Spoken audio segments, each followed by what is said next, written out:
We are in the month of June, which means it's NBA draft month, and it's time for an updated and fresh mock draft as we approach the NBA draft. I am Nic Rohloff. This is Chat Sports NBA Now, and we're going to jump right into it, and we aren't going to try to act like there's going to be any surprises in this mock draft. This is the fourth mock draft I've done, second one since the NBA Combine, and the first two picks, spoiler alert, they're always going to be the same for me. It's Cooper Flagg to the Dallas Mavericks. That's a foregone conclusion. And unless some crazy trade happened, it's always going to be Dylan Harper to the Spurs, too. I just think these two players are head and shoulders above the rest of the prospects, if we're going to be honest. Harper, a blend of Cade Cunningham. Cooper Flagg has been comped to Kawhi Leonard, Scottie Pippen, everything in between. Either way, both of these guys could be worthy of being number one picks. Only one of them will be, but the other, I believe, will be going to the Spurs, and that's likely Dylan Harper. Well, I'm going to drop an NBA big board coming up soon, but I need your help to release it. I've got it about finalized here, but if you want us to drop an updated NBA big board for the 2025 draft, show my bosses that you want that video. Hit that like button. Goal is to get 500 likes, so help me out. Let's get there on today's show. I've had this connection for most of the pre-draft process because I believe that Daryl Morey prefers VJ Edgecombe over a player like Ace Bailey. I also think he's a better fit for that 76ers roster. You could slide him in right to that two-guard spot in between Tyrese Maxey and Paul George. Edgecombe could come in and be an elite point-of-attack defender from day one and be more of an off-ball cutter, be a transition scorer as he hones in his offensive craft. I think Edgecombe to Philly just makes the most sense. Now, I wouldn't be that upset if they actually took the guy I have going to Charlotte here, which was Trey Johnson, the guard from Texas. The more I think about it, the more I just don't think the Ace Bailey and 76ers fit makes sense. Like, if you look at their roster, they need a two-guard. And I know you shouldn't be drafting solely on needs, but when you compare Johnson, Edgecombe, Bailey, I think they all could be the third best player in this class. Like, I think it's going to be the top five. Now, maybe you see a Knueppel, maybe you see a Jeremiah Fierce catch up to one of these guys, but I truly believe Johnson going to Charlotte as that two-guard in between Brennan Miller and LaMelo Ball makes a lot of sense, assuming they keep LaMelo. And then Ace Bailey can be that wing scorer that they need in Utah, connecting that front court for Bailey, Kessler, Marketing, and then the backcourt of Keontae George and Isaiah Collier. Like, that makes a lot more sense to me, and I think these fits work out well for each prospect as well as each player, each team. This is how I think the top five ultimately could shake out when we get to the draft on June 25th. But Ace Bailey might be one of the most polarizing prospects in this draft. I want to know which player you think is a better prospect. We're not going to do Edgecombe and Bailey. How about let's do Trey Johnson and Ace Bailey? Type TJ if you think it's Trey Johnson. Type AB if you think it's Ace Bailey. I think Khaman Maluach, to me, makes more and more sense for the Wizards at 6. Most of you might say, well, they drafted Alex Sarr last year at number 2. Well, the way Sarr likes to play and how he was used late in the year, he's almost used as a 4, right? Maluach comes in, that rim-protecting, rim-running center to be the front-court duo partner with Sarr. You move Bilal Coulibaly to the 3, Keyshawn George coming off the bench, and you have your backcourt of Jordan Poole and Bub Carrington. I really like the fit for Maluach and the Wizards at 6. Pelicans, if they keep this pick at 7, I think it would be smart for them to go Knueppel. They need a lot, but Knueppel, probably the third highest floor in this draft class. Like, there's no doubt that he's just going to be a really good NBA player, plays off 2 feet well, shoots the lights out of the basketball. You put him in there with Trey Murphy, Herb Jones. If they keep these guys, Zion Williamson, you don't know what the Pelicans roster is going to do this offseason. It could be completely new. So maybe some stability in Knueppel could be the right decision. Jeremiah Fierce's floor in this draft to me is the Brooklyn Nets. There's buzz about him maybe going as high as 5 to the Jazz. To me, he either goes 5th to Utah or he goes 8th to Brooklyn. There's no in between. The electrifying true freshman from Oklahoma gets to the free throw line a lot, can finish, big-time player, high usage rate for the Sooners. Fierce, new guard in Brooklyn, makes a lot of sense.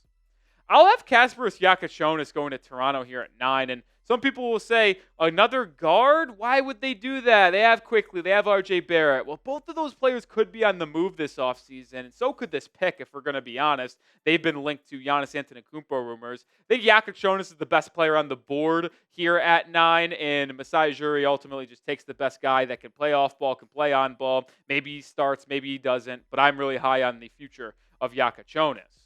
Houston, another team that could move this pick, but we're not doing trades in these mock drafts. So I have them going with the best defensive player in this class, and certainly the most versatile one as well, Collin Murray-Boyles, the forward from South Carolina. He is such a fascinating prospect because I think he'd go as high as 9 to Toronto, and I think he'd go as low as in the mid-20s because he's just such a limited offensive player with no ability to space the floor right now, ugly jumper, but he's just so good defensively, really good passer in the half court. I think a team like Houston and a coach like Ime Udoka, who values defensive principles, will be all in on Murray-Boyles if they keep this pick. First true international prospect, Noah Essengue, to the Blazers here at 11. I think just he makes a lot of sense for them. I really do. They could use more connective wing defenders. Who knows what happens with Jeremy Grant and his future in this league. So I think Essengue could slide into the 3 or the 4 off the bench. Developmental guy. The Blazers aren't ready to contend yet. It's a good marriage for both Essengue and Portland. Derek Queen, the center from Maryland, who's been sliding down boards a little bit. I just have a hard time believing the Bulls would pass on him. There's a lot of buzz with Igor Demen here at 12, but if they keep Josh Giddey, why would you draft Demen? It makes no sense. They need a long-term replacement for Vucevic, based on the name there for a second. Queen could be that, a very talented center offensively when he has the ball in his hands. There's defensive concerns, there's athletic concerns, but he can create for himself and others. I think it's a good fit here for Chicago. Atlanta at number 13. I think they need to go with an off-ball guard to pair up with Trae Young and complement Zachary Sachet, Jalen Johnson. I think Nic Clifford's that guy. He can play on ball, he can play off ball, he can defend, he can shoot the ball off the catch. Clifford's one of my favorite prospects in this class. He's been a star player. He's been a number 2 option. He's been a role player throughout his illustrious college career. Clifford to Atlanta. I don't think the Hawks should think about passing on Clifford, assuming he's still there when things are happening on June 25th. And then we'll slide over to the last pick of the lottery, Carter Bryant. I've consistently had this as the floor for Carter Bryant. I might be higher on him than others. He's just got so much potential. Elite defensive player. He's 19 years of age with one of the best NBA-ready frames and bodies at his age. It's truly incredible. And if you're San Antonio here and you keep this pick, you go with the guard and Dylan Harper, and then you grab a connecting wing defensive piece coming off of the bench in Carter Bryant, who, if he is able to develop more offensively, could be one of the best wings in this entire class. I like Carter Bryant a lot, and the Spurs should be all over Carter if he's there at 14 and they keep this pick. We're going to get to our post-lottery projections here in a second, but make sure you get started with Prize Picks, the daily fantasy sports partner and the platform that I trust here of Chat Sports, because the final series of basketball playoffs, it's coming to a close, which means you don't have many chances to add your favorite players from the hardwood in your lineup and take stat projections like points, rebounds, assists. You can win up to 2,000 times your cash today. You can get in on the action with it being available in more than 30 states, California, Texas, Georgia, to name a few. You can combine players from hockey, baseball, golf, basketball. It does not matter. Just take your favorite players and customize the way you play. I have an entry in for the first game of the final series between the Thunder and Pacers. I'll go more than on Miles Turner 5 rebounds, more than on Shai Gilgeous-Alexander 10.5 free throws attempted, and then less than on Tyrese Halliburton 17.5 points. 3-player entry there. You can combine different players and go up to 6 players to win up to 2,000 times your cash. Just download the app today. Use code CLNS to get $50 instantly after you play your first $5 lineup. That is code CLNS to get $50 instantly after you play your first $5 lineup. Prize Picks. Run your game. First pick outside the lottery belongs to those aforementioned Oklahoma City Thunder. I think they should go with a center, whether it's Thomas Sorber, you can think Joan Behringer, you can go Danny Wolf, Asa Newell. I like Sorber more than all of them. Just a really good rim-protecting center. He's athletic, a ridiculous plus like 10 wingspan, 7'6" wingspan, 6'10" height. He had a foot injury, but you let him develop a little bit and then ultimately becomes the Isaiah Hartenstein replacement after his contract runs out in a couple of years. This is a really, really good fit for both Sorber and OKC. Magic need more guard help with Jalen Suggs. There's no debate about that. Jace Richardson, the 6-foot off-ball guard that might have a little bit more upside to his playmaking than is realized by most people. But he shot 41% from three. He's a really high field player, really high energy, good defender. So he fits what the Magic are trying to do. He can play on ball a little bit, but he mostly plays off ball. I think he fits next to Jalen Suggs well. You have a really good defensive backcourt there to pair up with your front court of Paolo Banchero and Franz Wagner. Transition over to the Timberwolves, which, boy, this pick might be in Phoenix for Kevin Durant, but as of right now, I'll go with Igor Demen here. Mike Conley is the end of his tenure. Do they trust Rob Dillingham to be that point guard of the future next to Anthony Edwards? Maybe they go with the 6'10 playmaking guard to take some of the duties off of Anthony Edwards' plate. Demen, if he's able to develop a three-point shot, could be the steal of the draft compared to Josh Giddey a little bit. Let's see if he's able to develop more of an offensive game. Cedric Coward, the guard/4 from Washington State. I think any team that has multiple first-round picks should think about taking Coward. Really good wingspan, 7'2", 6'5" in height. Absolutely balled out in his 6 games this season before injuring his shoulder at Washington State. Rose up draft boards based off his meetings, based off his measurements, his shooting drill, and what he did at the Combine. Coward, very low floor, very, very high upside. A team like Washington probably should bank on the upside and go with Coward. The Nets, we went with Jeremiah Fears earlier. Let's go with Bashir Fleming here at 19. I've had this pairing in the past. They might try to trade this pick and Cam Johnson to get up into the lottery. If they can't do that, Fleming is a good spot here. He can be their 4 in between Johnson and Nick Claxton, assuming they keep those two. 6'9", 7'5" wingspan, shot 39% from 3. Really good three-point shooter, really good defensive player in the interior. Fleming would fit perfectly on that Nets roster.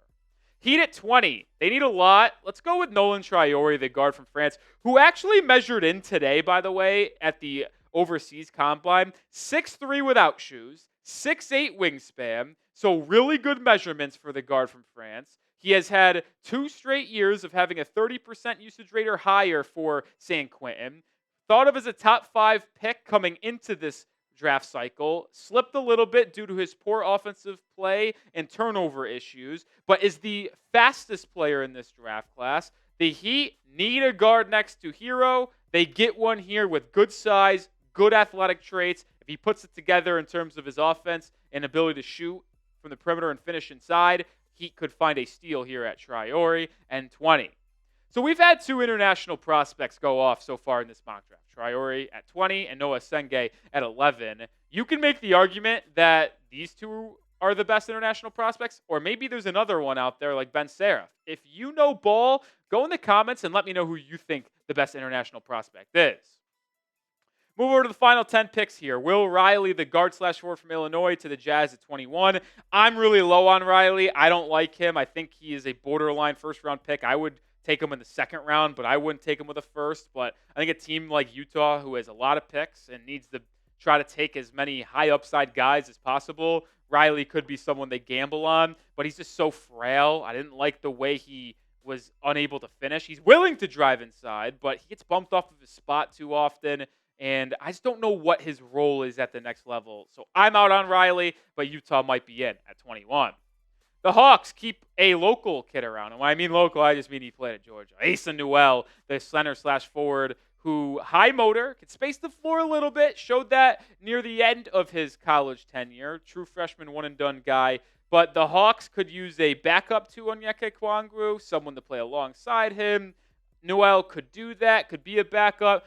If the Hawks do go with a guard forward type with their first pick, I think they probably should go big man with their second pick, and that's why I have them going Newell. You might say they should go Danny Wolf. Well, I have him going the pick after to the Pacers here, the guard/center/forward from Michigan. Really good playmaker, can space it a little bit, but needs to improve on that end. He just is a prototypical Rick Carlisle big because he runs the floor, he can protect the rim, and he is very comfortable with the ball in his hands. I truly believe the Pacers will probably target Danny Wolf pretty heavily here if he makes it to this selection, especially with Miles Turner free agency and his future hanging in the balance. OKC, second pick in the first round. Let's give them the sharpshooter Liam McNeely. Although he really struggled shooting the basketball at UConn, I think a lot of people have come to the conclusion, including myself, that his fit in that UConn offense just really wasn't for him. He was asked to be way more on ball than I think most people anticipated. That's just not his role. He's a 2 or he's a 3, an off-ball guy, a shooter, a spacer. He's a competitor. He rebounds the ball well. Defensive concerns are there. And for a guy who's been kind of labeled as a good shooter, it's concerning why he didn't shoot that well actually at the college level.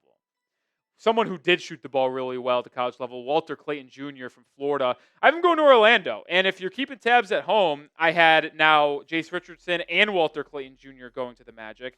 Yeah, they need a big man, but they need guard shooting and guard scoring more than anything else. They get Jace Richardson, who could pair next to Suggs well. Now they grab Clayton Jr., who is similar to Cole Anthony, yeah, but maybe they trade Cole Anthony and kind of reset their books a little bit with a cheaper player coming off the bench because I think Clayton could fill that role right away.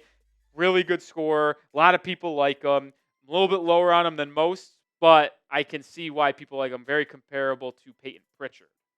At 26 and 27, the Nets have 2 picks. We'll go with Ben Serra from Israel and Adu Thiero from Arkansas. Both players, a lot of upside. I'm a massive fan of Thiero. He is as athletic as one of the 2 Thompson twins, but he plays exactly the same way, which is hilarious. Defends at a high level, runs out in transition, but can't space the floor, relies on his ability to finish inside 10 feet. He's able to hone in and just get more repetition, more playing time, develop a jumper, feel more comfortable at the NBA level. You can talk about a steal here really, really late in the first round. Celtics take a high swing here with Noah Penda, forward from France. You can make the argument maybe they should go with like a Drake Powell from North Carolina. Penda's got a little bit more size to him, and as expected to be a down year for the Celtics, maybe they just go with a higher upside guy. They're like, all right, this year we don't need a player to help us compete. Penda can come in off the bench, get some PT, and develop and be more of an impact player 2 or 3 years down the line. I can see the fit working really well for both sides. Hugo Gonzalez, the guard/4 from Spain to the Suns. I don't know what the Suns are going to do. They might trade Kevin Durant for a lottery pick this year. They might not. Who knows what's going to go on with them. We know KD will be traded. I think Hugo Gonzalez, a versatile guard/forward, can play on ball and be that new lead guard, can play off ball to Devin Booker. High upside, low floor, but that's what you kind of get with some of these international guys. And then to round out the mock draft, Ryan Kalkbrenner, the center from Creighton, goes to the Clippers here at 30, would just be an impact player right away from them.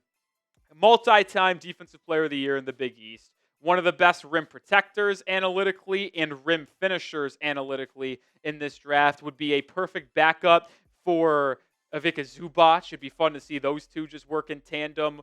When one sits down, one comes in. Kalkbrenner is going to make a team very, very happy in the late first and the early second round as an impact bench center. And heck, maybe even gets a starting role if a team that needs a center right away drafts him. But Kalkbrenner, I like him in this late first, early second kind of range. All right, all 30 picks down here in this mock draft 4.0. Grade it for me. A, B, C, D, or F. What did I do? How did I do? Which prospects to which teams make sense? Which don't? You can be kind. You can be mean. Most of you guys are mean with my mock drafts anyway down in the comments. So go ahead and just let me hear it. I can do it. I can take it.